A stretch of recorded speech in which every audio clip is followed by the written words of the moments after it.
যে election commission হয়তো আরো সময় নিত, তারা চূড়ান্ত তালিকা বের করতে।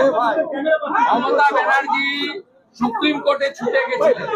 কালকে তালিকায় যাদের নাম থাকবে না তাদের জন্য দায়ী হচ্ছেন মমতা ব্যানার্জি। কেউ আইন হাতে তুলে নেবেন না। যারা প্রকৃত ভারতীয় তারা নিশ্চিতভাবে ভোটার তালিকায় তাদের নাম থাকবে, তাদের কোনো সমস্যা হবে না। যে জটিলতা বা সমস্যা তৈরি হয়েছে বা করেছে এর জন্য দায়ী রাজ্যের মুখ্যমন্ত্রী মমতা বন্দ্যোপাধ্যায়। তিনি সুপ্রিম কোর্টে গিয়ে এই অসংখ্য ভোটার লিস্ট বের করানোর ব্যবস্থা করে দিয়েছেন। কালকে চূড়ান্ত লিস্ট, এরপরে 294টা বিধানসভা কেন্দ্রে 294টা সাপ্লিমেন্ট লিস্ট বেরোবে। এবং কখন বেরোবে, কি বেরোবে তো আমি বলতে পারবো না, জুডিশিয়াল অফিসাররা বলতে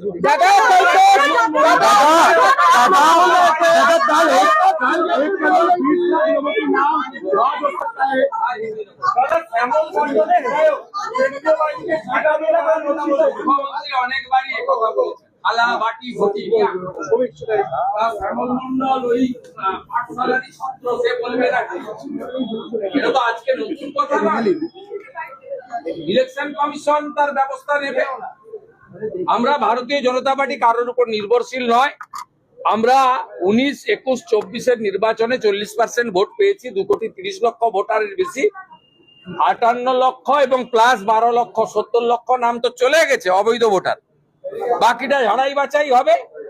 এবং এই মুহূর্তে তৃণমূল কংগ্রেসের সঙ্গে বিজেপির কোনো ভোটের গ্যাপ নেই, এটুকু আমি বলতে পারি। কালকে চূড়ান্ত ভোটার তালিকা প্রকাশের প্রাককালে এতদিন ভুয়া ভোটার, মৃত voter, triple double entry voter সব তৃণমূল মারতো। বিকেল বেলা ক্যামেরা বন্ধ করে তারা মারতো। এমনকি অবৈধ বাংলাদেশি অনুপ্রবেশকারী মুসলিমদের প্রত্যেকটা ভোট তৃণমূল কংগ্রেসের পক্ষে যেত। তার প্রমাণ সাত শেখ যখন আসামের এসটিএফ গ্রেপ্তার করে তিনি বলেন যে আমি 3 বার ভোট দিয়েছি তৃণমূল কংগ্রেস।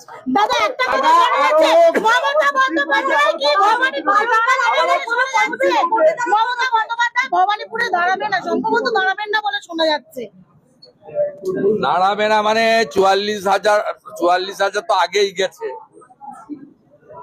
আমি যা খবর পাচ্ছি আগামীকাল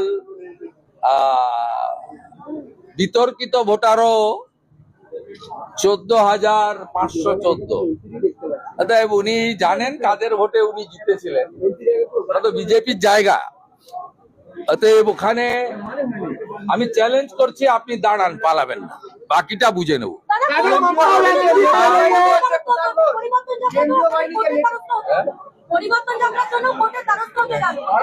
এই রাজ্যে ভোটে যাওয়ার ক্ষেত্রে বিজেপি রেকর্ড করেছে। আমি নিজে 106 বার।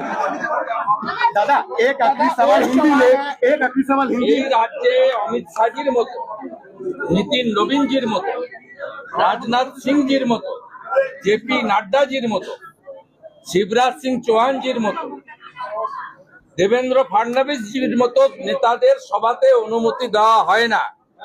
তাদেরকে কোর্টে গিয়ে পারমিশন আনতে হয়।